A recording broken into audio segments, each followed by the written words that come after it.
मैं आप सभी का स्वागत करता हूँ इस क्लास में जिसमें हम लोग क्लास 10 के पहला चैप्टर पढ़ रहे थे जिसका नाम था क्या, वास्तविक संख्याएं। ठीक है दोस्तों, तो वास्तविक संख्याएं की हमारी क्या है, दूसरी क्लास है। पहली क्लास में हमने क्या कर लिया था, संख्याओं के बारे में पढ़ा था। संख्याएं कितनी होती है, संख्याएं वैसे बहुत होती है, लेकिन जो इस चैप्टर में हमें मूल रूप से चाहिए उसको हम क्या करेंगे, जाके उसमें जाना है। ठीक है, अगर आपने वो नहीं देखा है तो आप उसमें जाके देख सकते हैं। वैसे मैंने बताया था प्राकृतिक संख्याएं, पूर्ण संख्याएं, अपरिमेय संख्या, परिमेय संख्या। ठीक है, और भाज्य संख्या, अभाज्य संख्या। ठीक है, तो अब हम आगे स्टार्ट करते हैं क्या, परिमेय। परिमेय, ठीक है, तो हमारे इस चैप्टर का परिमेय जो है 1.1 है। ठीक है, तो परिमेय कुछ पढ़ लेते हैं दोस्तों। सबसे पहले अगर चैप्टर हमें पढ़ना है तो परिमेय के बारे में समझना होगा। ठीक है, तो एक महान गणितज्ञ ने हमें क्या कर दिया था, ये परिमेय दिया था।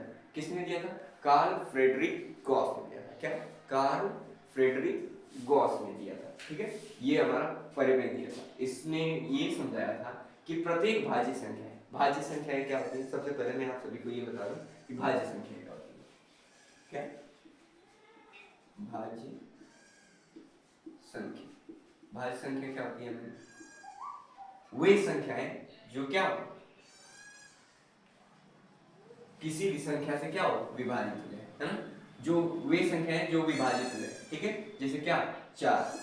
चार किसी संख्या से विभाजित होगी, बिल्कुल, दो से हो जाएगी, दो दूनी चार। ठीक है, एक से हो जाएगी, सॉरी एक से नहीं, मतलब दो से हो जाएगी। ठीक है, दो से ये क्या हो सकती है, दो से विभाजित हो सकती है, और चार से विभाजित हो सकती है चार। ठीक है, और जैसे ले लिया मैंने क्या, सॉरी 8 ले लिया। 8 किससे किससे विभाजित हो सकती है, किसे, दो से विभाजित हो सकती है, दुचों को 8। चार से विभाजित हो सकती है, एक से तो होगी, क्योंकि एक से सभी संख्याएं क्या होती हैं, विभाजित होती हैं। ठीक है, और अपने आप से 8 से विभाजित। ठीक है, तो ये सभी संख्याएं क्या है, भाज्य संख्याएं।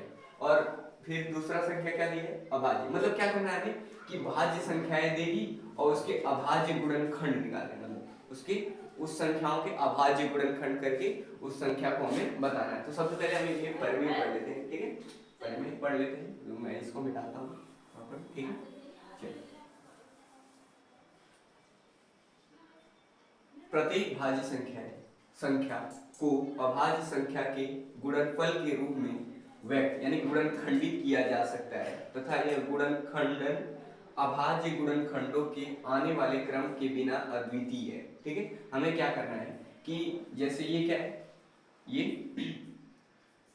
8 क्या है, 8 क्या है हमारे पास, ये भाज्य संख्या है। किससे किससे भी भाग हो सकती है, इसे 2 से हो सकती है, 4 से हो सकती है, 1 से होती है, और अपने आप से होती है। ठीक है, तो हमें मतलब क्या करना है, मतलब ये 2 से विभाजित है, इसका मतलब ये क्या है, भाज्य संख्या है। ठीक है, और अभाज्य संख्या क्या होती है, मैं आप सभी को बता दूं, अभाज्य संख्या वे संख्या जो अपने आप से कटे और एक से कटे। ठीक है, वे संख्याएं जो अपने आप से कटे और एक से कटे, ऐसा ना हो किसी और संख्या से कट जाए, है ना। एक से कटनी चाहिए और अपने आप से कटनी चाहिए, जैसे 7। 7 क्या, ये अभाज्य संख्या है। अभाज्य संख्या कैसे कि ये एक से भाग जाएगी इसमें और 7 ले जाएगी, और किसी संख्या से भाग नहीं जाएगी, तो ये संख्या क्या कहलाएगी, अभाज्य संख्या। ठीक है, तो हमें भाज्य से उस संख्या को गुणनखंड करना है, और क्या करना है, उसको अभाज्य संख्या व्यक्त करना है। दोस्तों सबसे पहले मैं आप सभी को ये बता दूं कि सबसे छोटी अभाज्य संख्या क्या होती है। सबसे छोटी अभाज्य संख्या होती है 2। ठीक है, फिर 3, फिर 5, फिर 7, फिर 11, फिर 13, ऐसा बहुत सारी होती है। ठीक है, जैसे 2, तो हमें ये प्रॉपर जानना है कि क्या है, सबसे पहली संख्या अभाज्य संख्या क्या है, सबसे छोटी अभाज्य संख्या क्या होती है, 2 होती है। ठीक है, ये हमें ध्यान में रखना है। ठीक है, तो हमें क्या करना है कि जैसे भाज्य संख्या से अभाज्य संख्या में उसके गुणनखंड करने हैं। जैसे इसके गुणनखंड जैसे, चलिए तो मैं एक उदाहरण लेता हूँ इसी से। क्या, उदाहरण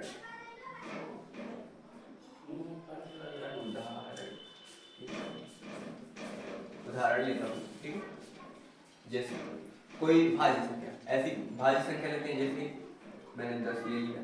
ठीक, पहला 10 लेंगे, ये क्या है, ये 2 से भी कटेगी और 5 से भी कटेगी, यानी ये भाज्य संख्या है। इसके हमें क्या करना है, गुणनखंड करके इसको अभाज्य संख्या में क्या करना है, बदलना है। ठीक है, 10 हो गया, 15 हो गया, ठीक है,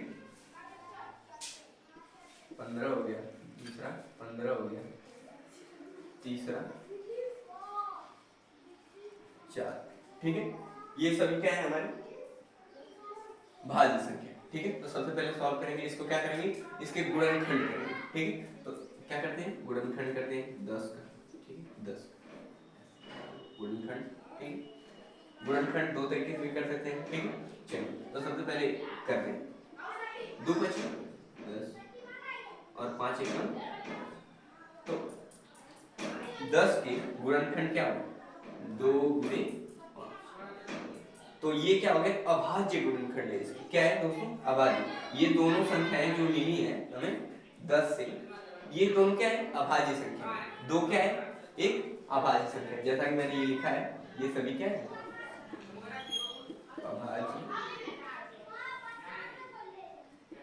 अभाज्य संख्या, ठीक।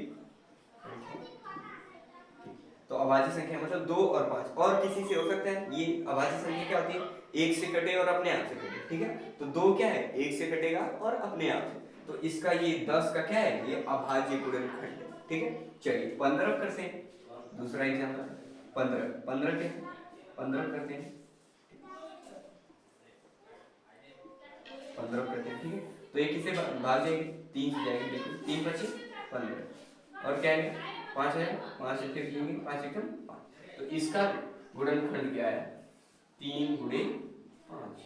3 क्या है, देखेंगे कि अभाज्य है कि नहीं, बिल्कुल 3 यहाँ पे है और 5 तो है ही, ठीक है। तो क्या हो गया, ये इसके क्या हो गया, अभाज्य गुणनखंड, ठीक है दोस्तों।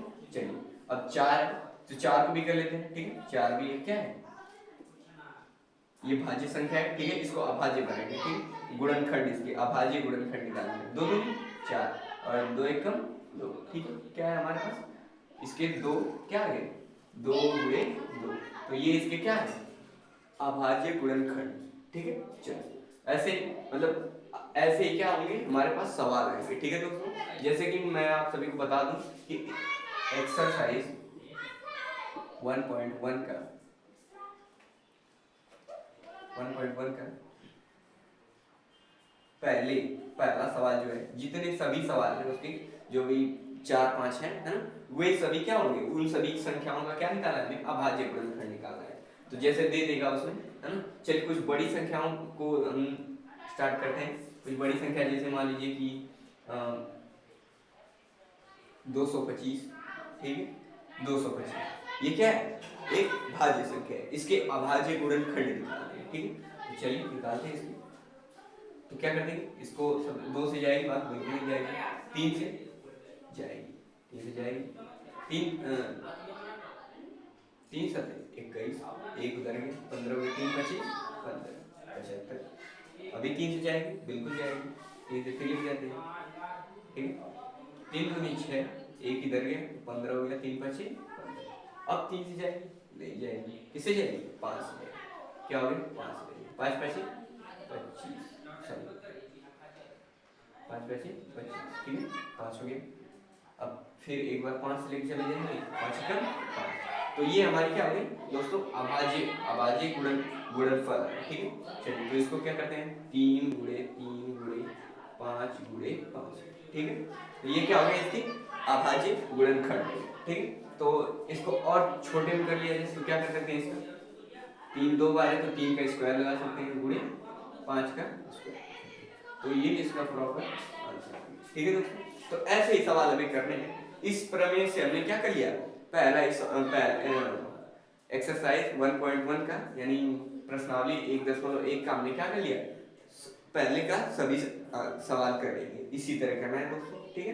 तो चलिए आई होप कि आपको ये क्लास अच्छी लगी होगी, ठीक है। तो मिलते हैं अगली क्लास में, थैंक यू।